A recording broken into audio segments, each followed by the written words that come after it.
앞서 전해드린 대로 대통령실이 윤석열 대통령의 동남아시아 순방길에 MBC 취재진의 전용기 탑승을 허락하지 않기로 하면서 논란이 일고 있습니다. 두 분과 함께 정치권 소식을 자세하게 짚어보도록 하겠습니다. 김영호 전 자유한국당 의원 그리고 김효은 전 민주당 선대위 대변인 나오셨습니다. 안녕하세요. 네, 안녕하세요. 자, 보신 것처럼 이 대통령실이 지난번 미국 순방길에 있었던 그 비속어 논란, 논란도 그렇고 김건희 여사에 대한 대형 논란, 자, 이 부분 때문에 그런 것 같은데 좀 어떻게 보셨습니까?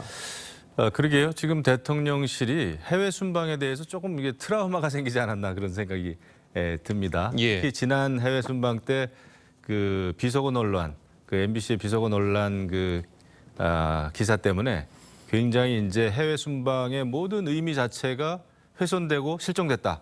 아마 대통령실은 이런 판단이 아닌가 싶어요. 예. 근데 이제 과거에도 이 권력과 언론 간에는 늘 긴장 관계가 있었습니다. 특히 이제 예를 들면은 뭐 청와대 출입 기자가 특정 언론사의 기자가 엠바고를 깬다든지 말이죠. 이러면은 뭐 몇 주 동안 청와대 기자실 출입 금지 뭐 이런 게 덜어 있었어요. 예. 그런데 이제 물론 언론은 그 기사 작성과 송고에 있어서 굉장히 그 사실을 기반으로 한 기사 언론 보도가 중요하겠죠. 근데 이제 제가 볼 때는 좀 더 대통령실도 좀 자신 있게 언론을 대하는 게 좋지 않겠나 싶어요.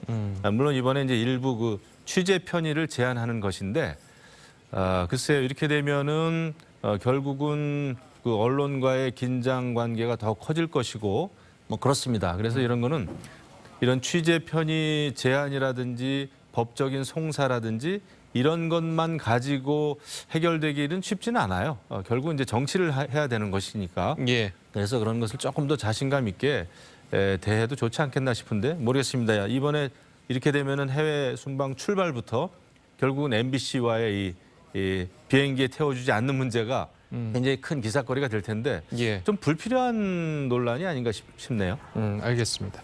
자, 그런데 이제 MBC 측은 이것이 이제 명백한 취재에 대한 제약이다. 자, 이렇게 이야기를 했습니다. 자, 그런데 뭐 대통령실의 이야기로는 뭐 앞서 말씀하신 대로 대통령 전용기만 타지 못하게 하는 것이지 뭐 현지에서 취재에 대한 제약은 전혀 없을 것이다라고 이제 얘기를 했는데, 자, 이것이 취재의 제약이 되는 겁니까? 어떻습니까? 근데 지금 보면 굉장히 이례적인 일이지 않습니까? 그동안에 대통령이 순방 갔을 때는 주요 언론들이 갔고요. 그리고 다른 매체들도 이렇게 돌아가면서 이제 참여를 했습니다. 그리고 그러는 언론의 당연한 권리인데 지금 이번에 MBC가 이전에 편파 보도를 했기 때문에 비행기 안 태워주겠다. 저는 이 딱 기사를 보면서 약간 좀 어이가 없어서 말도 좀 안 나오고 좀 웃음이 났습니다. 예. 그러면서 최근에 또 그 논란이 됐던 그 발언이 생각나더라고요. 지금 MBC 출신의 홍보수석은 과연 이 조치에 대해서 어떻게 생각하고 있을까? 참 재밌다. 예, 그래서 김은혜 수석이 했던 말까지도 생각이 나는데요. 근데 전용기에 안 태워주고 그러면 현지에 가서는 취재 편의를 해주겠다. 그런데 과연 그때도 대통령실에서 뭔가 원활하게 다른 매체와 동일하게 MBC를 대할까? 이런 문제도 있는 거고요. 예. 충분히 정보나 취재 지원 이런 것들이 공정하게 제공되기 좀 어려운 상황인 것 같습니다. 그러면 처음부터 출발이 감정적인데요. 저는 지금 대통령실이 MBC의 문제를 해결하는 것이 이러한 방식이 맞는 것인지에 대해서 저는 근본적인 문제 제기를 하고 싶습니다. 어제가 윤석열 대통령 출범 6개월이 됐고요. 여러 가지 뭐 여론조사랄지 뭐 민심에 대한 이런 것들이 지금 나오고 있습니다. 그런데 지금 MBC 사태에 대한 대응도 보면 이거는 정치가 아니라 법으로만 하는 거거든요. MBC가 우리를 이렇게 나쁘게 했으니까 우리도 똑같이 대하겠다. 그러면 결국은 눈에는 눈, 이에는 이라는 방식인데 이거는 정치가 아니라 법치지 않습니까? 그리고 지금 윤석열 정부가 6개월 동안 보여준 것이 이번에 이태원 참사 같은 경우도 행안부 장관은 책임이 없다. 그리고 모든 사람들이 다 사퇴해야 되겠느냐. 이런 대통령실장의 얘기도 있었습니다. 그런데 국민들은 법적으로 실시비비를 따져서 당신이 개인이 책임을 지시오 이런 게 아니라 국민들 입장에서 정치적인 책임을 져달라. 그리고 대통령과 정부 관료들 대통령실이 제발 이거를 정치적으로 잘 풀어나가라. 이런 주문인데 너무 지나치게 법적으로 따지는 것. 이러한 그 국정 운영의 경향이 이번 MBC를 전용기에 태우지 않겠다. 이렇게 나타난 것 같아서 좀 안타깝고 좀 우습다 이런 생각도 듭니다. 예. 그 비행기에 태우지 않는 거는 법적 조치는 아니고요. 일종의 대통령실은 정치를 하는 거죠, 사실은. 그래서 앞으로 이제 그 사실 보도가 굉장히 중요하고 특히 해외 순방의 경우에 지난번에 워낙 그 타격이 컸다고 아마 느끼는 것 같아요. 그 외교적인 측면에서도. 그래서 그런 일은 다시는 없게 하겠다라고 하는 일종의 정치적인 이번에 어떤 그 대통령실의 조치인데 글쎄요, 이것이 이제 어떤 파급 효과를 불러올지는 잘 한번 두고 봐야 될 것 같습니다. 예, 알겠습니다. 자, 다음 이야기도 해보도록 하겠습니다. 검찰이 이재명 대표의 최측근인 정진상 당대표 정무조정실장에 대한 강제 수사에 나섰습니다. 자택과 민주당사까지 압수수색을 강행했는데요. 관련해서 여야의 목소리 들어보겠습니다.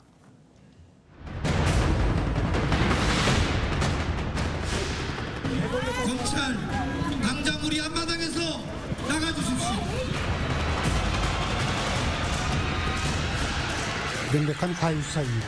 정진상 실장 혐의와는 하등의 관련도 없습니다. 굳이 이렇게 검찰이 압수수색을 강행한 것은 민주당에 대한 흠집내기입니다. 이익공동체 대장동 형제들이 무너지고 있습니다. 대장동 저수지에 빌부터 이재명의 비밀 분모를 만들고자 했던 정황이 드러나고 있습니다.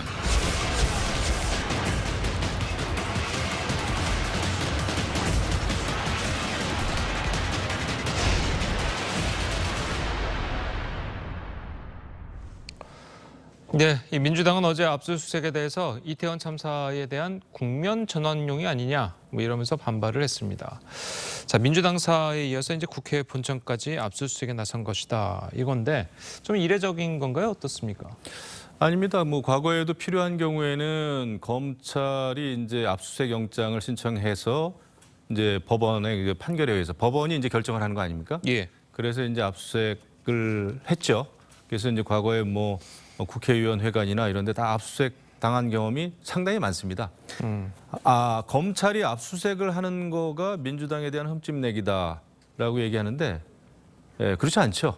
그리고 오히려 이재명 당대표는 이런 상황을 좀 만들었다고 봐야 돼요. 어떻게 보면. 왜냐하면 대장동 관련해서도 그렇고 여러 가지 지금 의혹과 관련해서 핵심 인물인 그 최측근인 김용과 정진상이라고 하는 두 인물을 당직을 주지 않았습니까? 김용에게는 민주당 부원장, 민주연구원이죠. 그리고 이제 정진상 실장은 지금 이제 정무조정실장인가요, 당대표? 예, 당대표죠. 그래서 큰 당직을 맡기다 보니까 검찰이 압수수색을 하지 않을 수가 없잖아요. 근데 그 두 사람이 근무하고 있는 그런 그 사무실을 압수수색하다 보니까 민주당은 이거 민주당에 대한 탄압이다 이렇게 나오는데 결국은 이것은 민주당의 그 이재명 대표가 그렇게 만든 거죠. 당직을 주무로 해가지고 앞으로 있을 검찰의 수사는 민주당을 향한 것이다. 라는 이미지를 만들기 위한 그런 전략이 아니었나 이런 생각이 드는데 결국 이제 이재명 당대표가 얘기했듯이 측근이라고 하면 김용과 정진상 정도는 돼야 된다라고 이제 본인이 얘기했는데 지금 그 가장 최측근인 그 두 사람이 지금 이제 압수수색을 받고 또 구속 기소가 되지 않았습니까? 이런 상황에서 이제 앞으로 이 검찰의 수사는 결국은 이재명 대표를 향할 수밖에 없습니다. 왜냐하면 대장동 사건만 해도 그렇고 대장동 개발과 관련해서 이재명 당대표가 모든 결제 라인에 있어서 최종 결제자가 이재명 대표였잖아요. 또 대장동 사업을 설계했다고 본인이 직접 얘기했고 예. 이렇기 때문에 결국 이것은 이재명 대표에 대해서 수사를 할 수밖에 없다.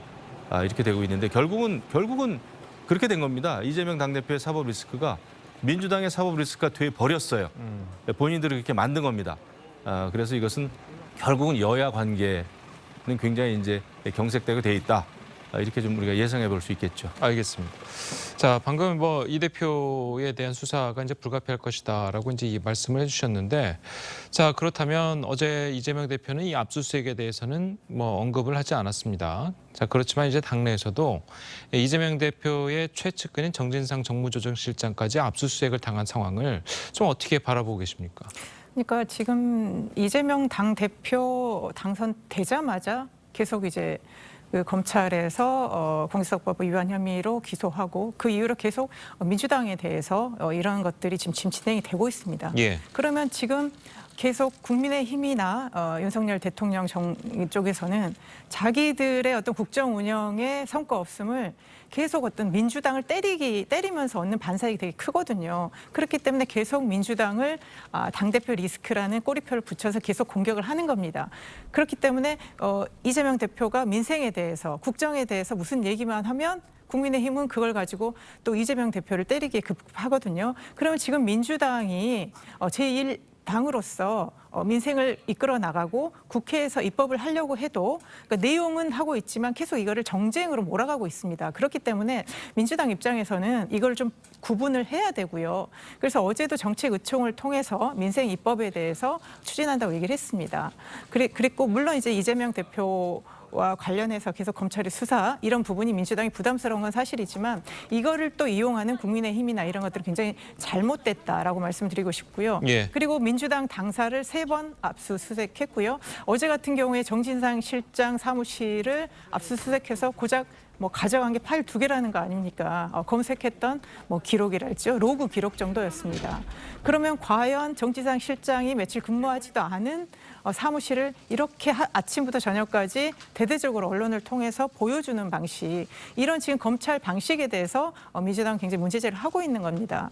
검찰이 뭔가 문제가 있다면 수사를 통해서 증거를 통해서 입증을 하면 되는데요. 그간에 보면 마치 어떤 북한의 살라미 전술처럼 하나하나 이제 검찰에서 흘리고 있지 않습니까? 언제 뭐 1억을 받았다, 뭐 접대를 뭐 수백 번을 뭐 받았다, 이런 식으로 계속 흘리고만 있기 때문에 이런 식의 계속 민주당이랄까 이재명 대표 고사 작전 이런 것보다는 그냥 검찰이 검찰답게 수사와 증거로서 보여주는 것이 바람직하다 그렇게 생각합니다. 예. 검찰이 수사와 증거로서 수사를 하기 위해서 압수수색을 하는 겁니다.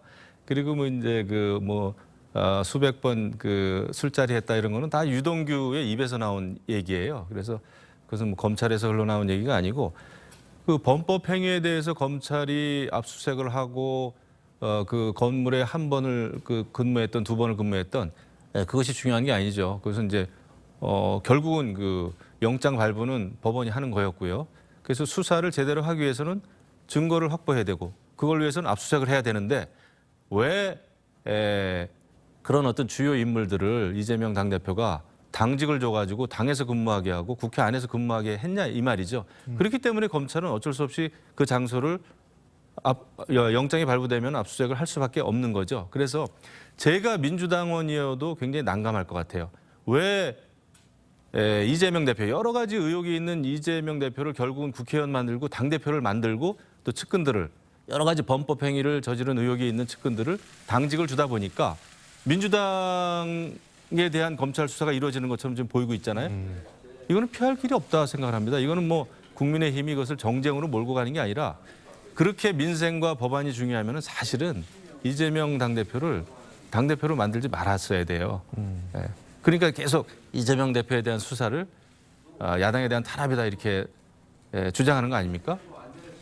그거 다 이재명 대표가 만들었단 말이죠. 예, 알겠습니다. 자, 그리고 이제 정진상 실장의 압수수색에 관련해서 이제 침묵했던 이재명 대표는 이태원 참사 희생자들의 이름을 공개해야 한다는 주장을 또 폈습니다. 이 대표 목소리와 여당의 반응까지 이어서 들어보겠습니다. 이태원 참사 피해자들의 이름도 영정도 없는 곳 국화 꽃책에만 지금 부장이 이루어지고 있습니다. 내 아들의 이름과 얼굴을 가리지 말라는 오열도 들립니다. 당연히 유족들이 반대하지 않는 한 이름과 영정을 당연히 공개하고 진지한 애도가 있어야 됩니다. 더불어민주당에 대한 국민들의 우려는 늘 예상을 벗어나는 적이 없습니다. 애당초부터 품고 있었던 희생자 인권으로 정치적 장사를 하기 위한 정해진 수순이 마무리되었습니다. 자, 뭐 민주당이 당 차원에서 논의된 바가 없었다. 자, 이렇게 이야기하고 좀 부적절한 거다라고 그제 원내대변인이 이야기를 했었어요. 자, 그런데 이제 하루 만에 이제 당대표가 입장을 좀 바꾼 거긴 한데요. 자, 어떻게 좀 해석을 해야 될까요? 물론 뭐 유족의 동의는 있어야 되겠다고 전제를 했지만요. 그렇죠. 지금 이제 당에서는 사실은 그런 희생자 명단 공개에 대해서 상당히 부정적이었단 말이죠. 하루 전까지만 해도. 예. 그런데 이제 이재명 대표의 최측근인 정진상 정무조정실장이 압수수색 당하고 막 이러면서 입장이 바뀌었습니다. 이재명 대표의. 그리고 이제 희생자 지금까지 이제 156명으로 알려져 있는데 예. 명단을 공개하기 위해서는 이 모든 한 분 한 분 그 희생자 그 가족의 동의를 얻어야 됩니다. 그렇지 않겠습니까? 그런데 만약에 동의 얻은 그 희생자 가족이 아주 제한돼 있고 부분적이라면은 그러면 그때는 또 어떻게 됩니까? 일부만 공개하고 일부는 공개하지 않는다. 이것도 굉장히 아주 어색하고 이상한 거거든요. 그래서 이 문제에 대해서는 사실 이재명 당대표도 굉장히 신중해야 되는데 마침 이 정진상 국무조정실장 최측근이 압수수색 당하면서 이 문제를 다시 꺼내 들어가지고 결국은 이 문제를 너무나 좀 길게 끌고 가고 싶어 하는 거 아닌가. 논란을 불러일으키고 싶은 게 아닌가 말이죠. 그런 생각마저 들어요. 그러면서도 정진상 실장에 대한 압수수색에 대해서는 단 한마디도 없었습니다. 당대표 정도 되면 본인의 최측근 아닙니까? 측근 중에 최측근이라고 본인이 얘기했으면 그런 최측근의 여러 가지 행위에 의해서 압수수색을 당하고 이런 경우라면은 거기에 대해서 무슨 말이 좀 있어야 되죠.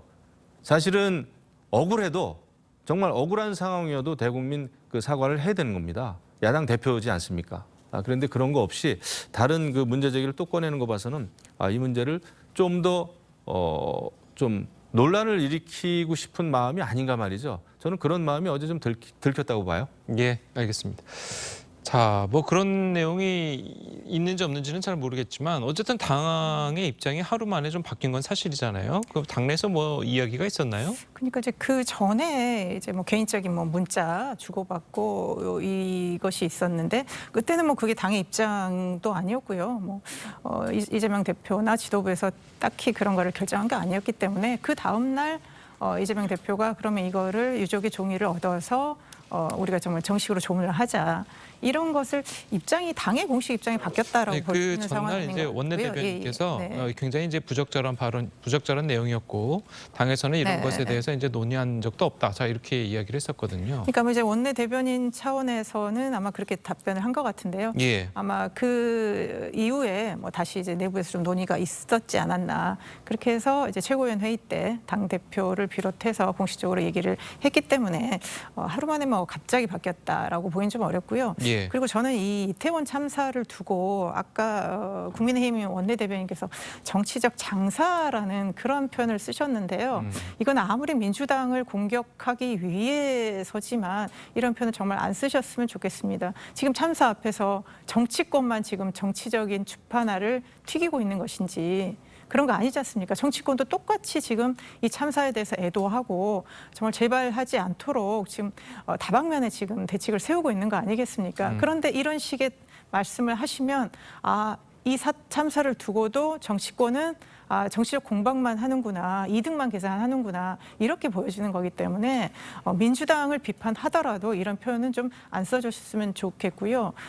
저는 이재명 대표는 그냥 일반적인 얘기를 하신 것 같습니다. 우리가 정말 이 참사에 대해서 추모를 하는데 지금 그분들의 얼굴도 없이 우리가 이렇게 해야 되는가 너무 비극이다라는 그런 생각인 거고요. 그리고 실제 경기도청에 그 유족이 찾아와서 정말 우리 아이의 얼굴을 두고 정말 추모하고 싶다. 또 이런 호소가 있었기 때문에 그런 또 유족들의 이런 마음을 정치권이 대변해야 되지 않느냐. 저는 그런 생각에서 나온 의견 표명이라고 생각합니다. 알겠습니다.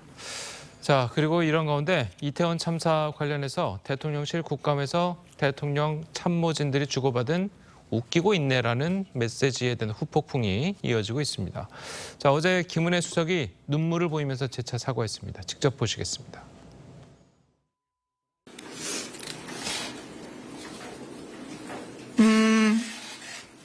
마지막으로 어제 국회 운영위원회에서도 말씀드렸지만 부적절한 처신을 한 데 대해서 매우 송구스럽게 생각을 합니다.